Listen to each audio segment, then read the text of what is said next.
Hi there, welcome to iTWireTV. Today we're joined by our special guest, Sabeen Malik, the Global Head of Government Affairs and Public Policy for Rapid7. Thank you so much for joining us, Sabeen. Thank you, David, for having me. I really appreciate it. No, thank you. So I suppose let's start with, I guess, what can you tell me about your career and your role at Rapid7? That's a pretty impressive title, the Global Head of Government Affairs and Public Policy. What does this mean? Yeah, so first and foremost, I mean, I think for a lot of folks, they would think cybersecurity and, government affairs, like what's the link, right? Why are we talking about a very technical sort of thing with governments? And I think it really comes back down to a couple things that I've seen in my career, and my career stand from being, someone who trained in law, to understanding international trade, to then seeing how digital services and cross-border data flows move, to then thinking about how countries are thinking about their own economic engines, if you will, related to how do we kind of move digital services and data flows around the world, to then thinking about this thing needs to be protected. Like it's no longer the fact that, we live in this kind of, I would say, um, very specific time in the world right now where, if not the one or number two thing that's keeping most national security experts up at night, is are we secure as a country around our information and data flows? So, for me, I would say the trajectory of my career actually kind of really helped me to get to the place that I am at Rapid7, because I understood what I feel like were the original conversations around, wow, this wonderful piece of technology called the internet is going to be, just a place where everybody can go and be wide-eyed and find the world's information. And, we don't have to worry about folks doing anything nefarious with it. And even if we do, we have a community of people that will make sure that, this piece of technology is always used in the best way possible. And as you can imagine, human beings are creative. They will always find a way to get around rules of the road and what to do Yes. and exploit it. And so also with my legal and law knowledge, I felt like it kind of helped me understand frameworks for what I would believe is the way that, people thought about the internet as this very like specific piece of technology that lived outside of anything that we understood. And frankly, when you think about it now, 40 to 50 years on, it's just maturing. And it's time for a lot of this to kind of become, I think, part of the fabric of the way a modern economy exists, how legal frameworks sort of talk about it, and, cybersecurity being one of those frameworks. Yeah, wonderful. Wow, that's very comprehensive and such a serious topic. I'm keen to get your thoughts on where Australia stands with your global perspective. Are we here in Australia, are we making progress as a global leader in cybersecurity? What do you think? Yeah, so I will say this, that I am very impressed with the framing of the new national cyber strategy. I think really the framers and the drafters thought about it as a real high time for Australia to think about not only its place in the way that Australia looks at itself as a country in terms of protecting and a whole of country mission approach, but that really they wanted to be seen as someone who is an enabler, a facilitator for the best cyber practices in the world. And I think that is a transition from, when you looked at the original 2009, 2010 days of sort of the strategies, which talked a little bit more about this enabling technology. We have to talk about, protecting it, to now thinking about the fact that we're shifting from it from being a very technical topic to a whole of nation endeavor, supporting civilians and industry, harnessing the whole of country to tackle problems, including making a really strong facilitation between the private sector and government. So I think there is very much this maturity that you can see, not just in, I think, Australia thinking about also just its own economic growth as being central to that in the last 20 years when it comes to digital services and sort of the IT sector. But that more importantly, seeing the fact that they can lead in this, I think is really a new shift. And I'm very excited to see it because a lot of countries now have some version of a cyber strategy, but putting something on paper versus actually implementing it and thinking through legislative reforms to be able to pick up on the implementation is not easy. And, I feel like whenever I've met with, Australian cyber officials, they've always talked about the fact that, we want to have an action plan. We want to talk about implementation. It mirrors a lot of what we're hearing in the United States, same with the EU. But I think what is unique about the Australian cyber strategy and the consultative paper that they've put out for legislative reforms is that they're really trying to utilize both the strategy and then the reforms to really talk about a whole panoply of tools in a toolkit to be able to look at kind of the threat assessment that folks have done, and not just look at it from a threat perspective, but then also think about the fact that even if the threat is part of the way that we just do business today, how does Australia lead in an effort to make sure that they develop the best practices possible, both through legislative frameworks, innovative legislation, and even how they partner with folks outside of government, because as the strategy talks about, it's a whole of nation endeavor. And I think they're really thinking about the way to break this, not just a small technical capability that only those who speak cyber do, but that, everybody from, someone who's in school all the way to folks who are managing multi-billion-dollar companies are going to play a role in that. Yeah, right. No, well, that's very positive feedback about our 2023 to 2030 national cybersecurity strategy. But so there's some great comments you've given, which is wonderful. But I suppose, does it go far enough? Do you see any areas for improvement in it, or any missed opportunities maybe? Yeah, I mean, I think there are some missed opportunities with regard to thinking about, and I will say this both in the United States context as well. Privacy, I think having a privacy law is at the core of so much of what we're seeing in terms of individual thoughts around when you think and ask the average citizen, when they think about cyber or cyber attacks, or they think about cyber vulnerabilities, they see a lot of their data just out. But what I was saying is that, at the core, I think there are two distinct issue areas that do touch upon each other and build, which is having a privacy law, I think, is very important. And at the core of it, a lot of folks, when they think about cyber incidents or cybersecurity, think about, is my data protected? What is happening with the fact that someone can look at my data, sell my data, and I have literally no recourse with regards to what happens. And so I think that is a missed opportunity. I mean, I know that it's likely that we'll probably see some cyber legislation before privacy legislation, and there are multiple reasons for that, I think, that are unique to the Australian context, as there are in the United States one. But I think that should be really hand in hand. You can't have, I think, cybersecurity without privacy. And the second thing that I would point out to, and this is probably a little bit more about just understanding the cyber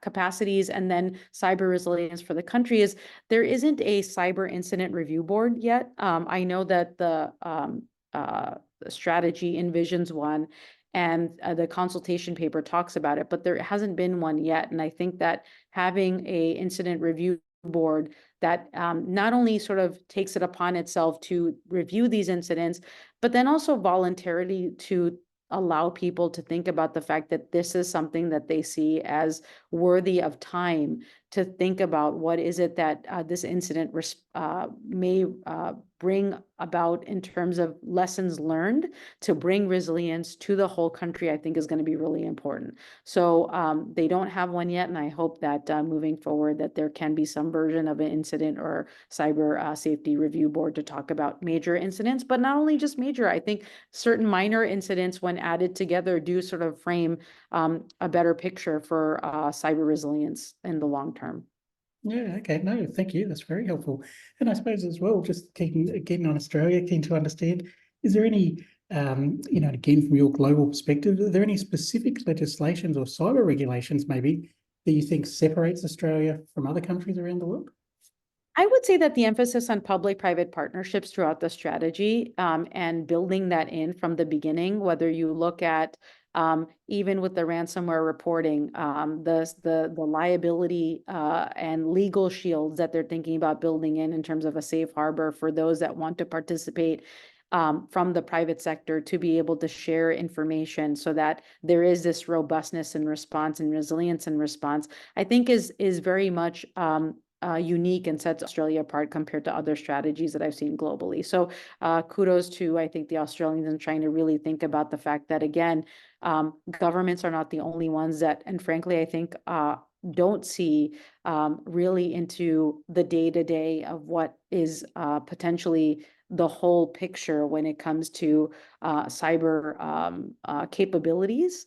And without sort of that full understanding of what the picture is at any given point in time, and to have that real time baked in to whether you're thinking about whether it's the private sector that's involved or frankly other folks that may be part of the conversation in the long term about what does really resiliency look like. I think having that acknowledgement baked in from the beginning is going to be, and it sets the strategy apart right away. But then when you think about implementation and actually bringing those concepts to life, those frameworks will be really important. And I think will put Australia ahead when they look at their peers, such as in the US or in the EU. Yeah, amazing. And Sabine, I understand you're visiting us in Australia at the moment because you're giving a speech on ransomware and a framework for disclosure. Yeah. What are your thoughts on that? What can you tell me about this? Yeah, so I think the biggest thing that when you look at the Australia context, when they think about ransomware reporting, as is said in the strategy paper, or rather, I should say the legislative consultation paper as well, is that they talk about limited visibility of ransomware and cyber extortion is what is really bothersome from a government perspective. Is that we have this very sort of, if you will, lack of understanding that somehow makes our responses less than robust. But I think what I want to flip on its head is that it's not just about how much you know, it's about the context of what you know. It's about sort of what I would label the 3 Cs, is that you have to understand the context, you have to understand the capabilities, and you have to understand collective action.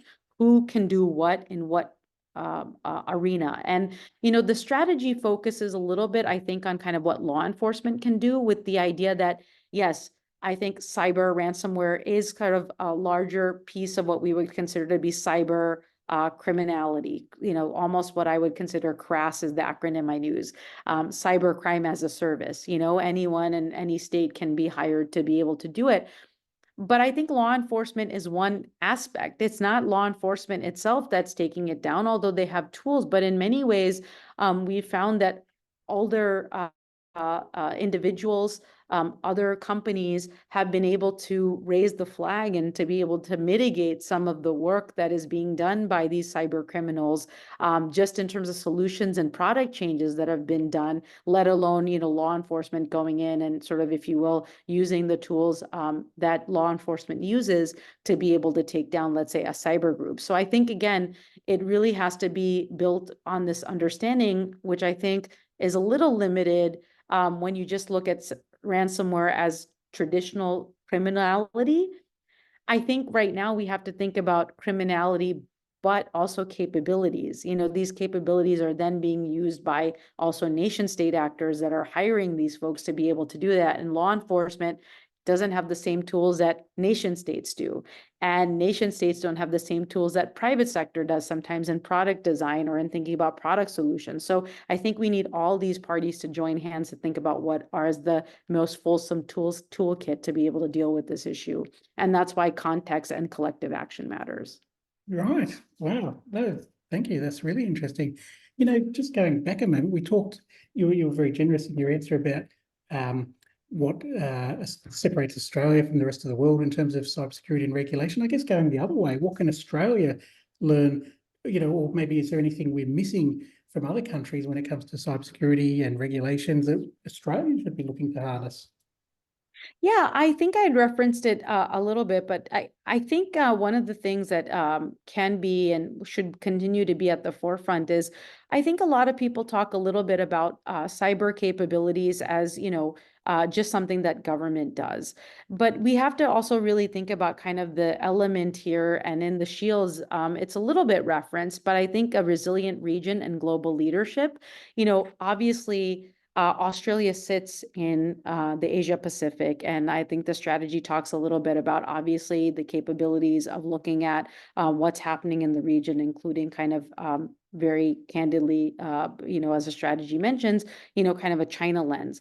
But it's not just China. I think other folks have to understand that there is a set of actors that sort of is using cyber capabilities to, I would say, even put on notice countries that have historically been allies together to think about what is it that we can do to sort of make these countries feel uneasy or asymmetric warfare in a way that we haven't seen. And I really want Australia to think about global leadership in a way of thinking about what are the lessons that they have learned and how can they then take that to think about cyber resiliency. So in that sense, I think critical infrastructure. So when you think about the new SOCI reforms, I think they have to think more about not just traditional critical infrastructure, but where does Australia sit within the critical infrastructure paradigm, and think about, ports, think about the maritime capabilities, think about other areas in terms of cloud infrastructure that other countries are thinking about, and may think about, broadening the horizon in terms of what else is historically infrastructure that may be of importance. And critical might even be too limiting of a word, and to think, I think, more holistically around that.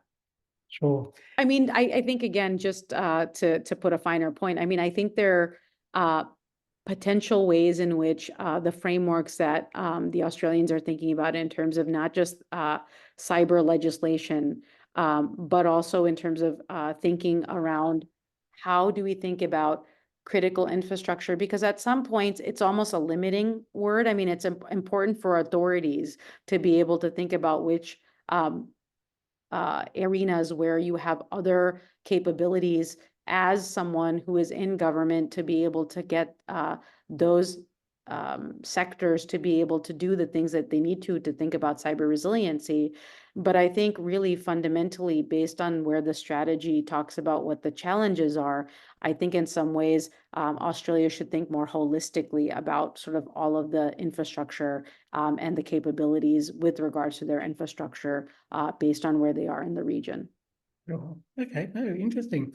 And Sabine, when you were talking about the Australian National Cybersecurity Strategy, I was interested that you said, one thing that really stood out is the focus on public-private partnerships. So how important do you think they are, those sorts of public-private relationships, partnerships rather, for tackling cyber? And are we doing enough in Australia? Are we doing enough globally? So first and foremost, I think just to sort of, I think, put a reference point and a couple of frames around it. We have to really look and understand, I think, at this point, how much data is actually out there in the world, and what are we dealing with in terms of data capabilities, right? So when you think about the fact that for Australia, the idea around resonance related to, again, when we are, I would say, in the capabilities piece of this, when you sort of put the two and two together in terms of like how Australia has really thought about in not the strategy, but then taking a step back, building upon so much of the resilience piece to this has to do with the fact that capabilities, again, resoundingly, I think, have to do with data exfiltration. And when you think about data exfiltration, you think about the idea that, like, again, who knows the capabilities of what data they're sitting on? The government doesn't have, some magic way to look into every piece of data that is leaving Australia, right? But what they can do is they can say, okay, we as government understand that data is everywhere right now. And we have to prioritize with other folks to think about where that data lives. What is the infrastructure that we think is more likely to be able to be vulnerable to that? And the best people who can help them do that are the ones who are sitting on top of that data. And that understanding can't come without having, I think, that partnership to be able to build upon, and that understanding of vulnerability of that data, where that data exists, and then what are the channels by which that's being shared. And I think in some ways, when you think about, again, we're talking a little bit away from critical infrastructure now, but open source intelligence, when you think about like capabilities right now, both for, let's say, intelligence gathering, but just the amount that's out there, that sits in multiple arenas. And so even governments who are thinking about open source intelligence strategies to harness all of that open data, that telemetry data, we have to find that same capability within the private sector, because they are now sitting on top of so much of that information, but sometimes they don't even know. They don't know what they don't know because they necessarily haven't found the value in it until someone's found some value in it. They've attacked it, and then they're like, oh my gosh, we didn't know that was there. So I think part of this is just really getting a sense of, we are now in a modern economy where data is at the heart of so much, but I don't think people really understand that every data has the capability to be used in a way that can be both harnessed for good and harnessed for bad. So we Yeah. have to get our risk frameworks to start to really understand that better, and those capabilities, even away from traditional arenas that we thought are important. I mean, of course, it's important that, our utilities be safe, and that, to be able to provide the basics of a modern day economy are there. But so much of what we've seen in the last couple years around certain types of capabilities and vulnerabilities came from places where folks didn't expect them or least expected them. And so we have to contend with that also, in terms of both from strategies that are even the Australia strategy, but frankly, I think Australia is trying to have the conversation globally, as mentioned again in the strategy too, which is, how do we think about this sort of global space where data is everywhere? The vulnerability of it is not just sitting in the jurisdiction of Australia. It could be where it's exfiltrated, could sit somewhere else where Australia has literally no tools, no capability to be able to bring that back, because there's no treaty with that particular country. There's no way to get that information. It's already been posted publicly. Where do you go to find all the servers? Can you shut it down? It doesn't work like that, right? So those paradigms have to be rethought in terms of how do we calculate for where that information sits, who has let's say, access to it. Open source intelligence from governments to companies are just like rethinking their whole paradigm around this, because there's just so much that's out there every day now. Yeah, wow. No, there certainly is. So I guess looking ahead then, what initiatives and discussions are on top of mind for you as you think about the cybersecurity landscape here in Australia and certainly the rest of the world? Yeah, I would say that first and foremost, I think, again, ransomware is top of mind for a lot of people, because it just, in terms of the numbers, they just keep going up, right? So anything that goes up, everyone is like, there must be something that we're doing wrong. And I want to challenge folks a little bit to say, are we asking the right questions?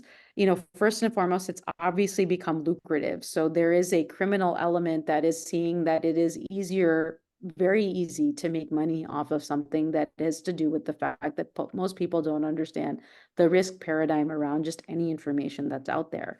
But should we be asking the question more about, in a modern economy and in the modern context, all data may be valuable? So what do we do when we start asking the question of what types of security protections should we be expecting of all data to have?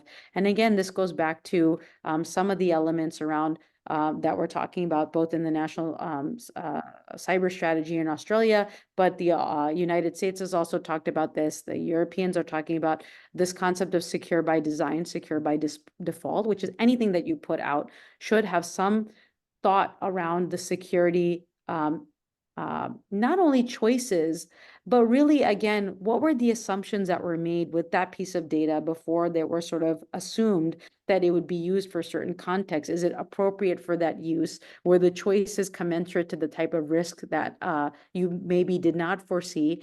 And even if the person or the entity put that out there without that risk paradigm or calculus, can other people feed into that so that there's a better understanding of how that could potentially be risky, not only for the enterprise that is using it, for the individual that's using it, but maybe for the country, as well as they're thinking about the use cases for a lot of their own vulnerability assessment moving forward. So I would say that one of the things that we have to do better is looking at risk frameworks generally about data governance. And then this also goes into some of the questions around boards for private entities when we think about board governance around just good data protection policies.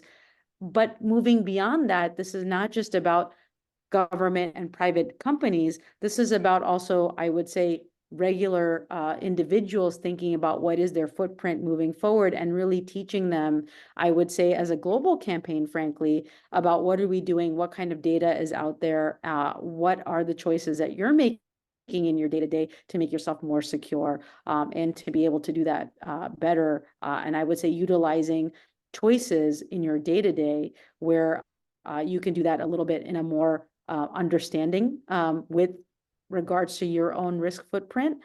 Do you really need to always have something on? Do you want to have that on when you're thinking about whether or not you are turning your car on, you're turning your Ring doorbell on, you're using sort of these default mechanisms without really understanding the choices. So what I do like, and I think this is a program that you're probably going to see more countries think about, is how do we then match that sort of capability with then privacy frameworks? The EU has talked about this through sort of the Cyber Resiliency Act in terms of secure by design, secure by default. But I think you'll start to see that seem into a lot of other campaigns and other ways in which people talk about those choices at the granular level when you think about a customer, enterprise, or even governments in terms of the choices they're making as to the services that they're consuming. Oh, okay, wow. No, very interesting. And I guess just changing slightly from security, there's a lot of commentary on AI regulation at the moment. AI has always been a thing, but the last 12 months, it's phenomenally taken off. I suppose, have you had any opportunity yet to assess the new AI laws being passed by the EU? Yes. So I actually was in the EU last week, and I had some comments in Forbes around the EU AI Act. And I would say this, that I think in general, risk-based assessments, risk-based frameworks are helpful because not all applications are equal. And I would say that again, it's something that the cyber community can learn about whether or not, when we think about cyber capabilities as well, some are going to be more high risk use cases that need more security than others. And I think the EU AI Act kind of does do that part of it well. I think in terms of some of the applications, though, and the way they framed some of the use cases, I think those, you know, they might look like they're very cutting edge right now, but I think they're going to be ossified. So I think in some ways, still too early to tell. I know that the EU AI Act is probably going to inspire other people in terms of their own AI legislation. But I think in order to be pro-innovation, one should look more at their risk-based frameworks rather than just looking at the harm or other things and thinking about those and putting those at the forefront, rather than just thinking that based on the risk-based framework, that'll deal with all the AI use cases and all the AI harms moving forward. Wonderful. No, Sabeen, you've been very informative. I've learned a lot about my own country and what we're doing. And certainly I appreciate the global perspective you bring. And that's really interesting as well about the AI laws and what you were saying about risk. So you've been very helpful and informative. I appreciate that a lot. I guess, is there anything else that's on your mind that you'd be keen for people to learn about? No, I would just say that on the whole, cyber is a very much a dynamic space right now. And I think that anybody who believes that just it's a technical pursuit and only people have technical understanding of cyber or security or computer science are the only ones who can weigh in. That's not at all the case. And I hope that people really do believe that they have as much equal or more important, considerations than cyber. Really, it's something that everybody should feel that they can weigh in on and they should think about in their day-to-day footprint. Yeah, fantastic. No, that's a good message to leave us with. That's wonderful. Thank you so much, Sabeen. You've been really informative and it's been excellent. I've learned a lot talking to you. Thank you so much. Thanks, David. Really appreciate it. Take care. Thank you. You take care. Bye-bye.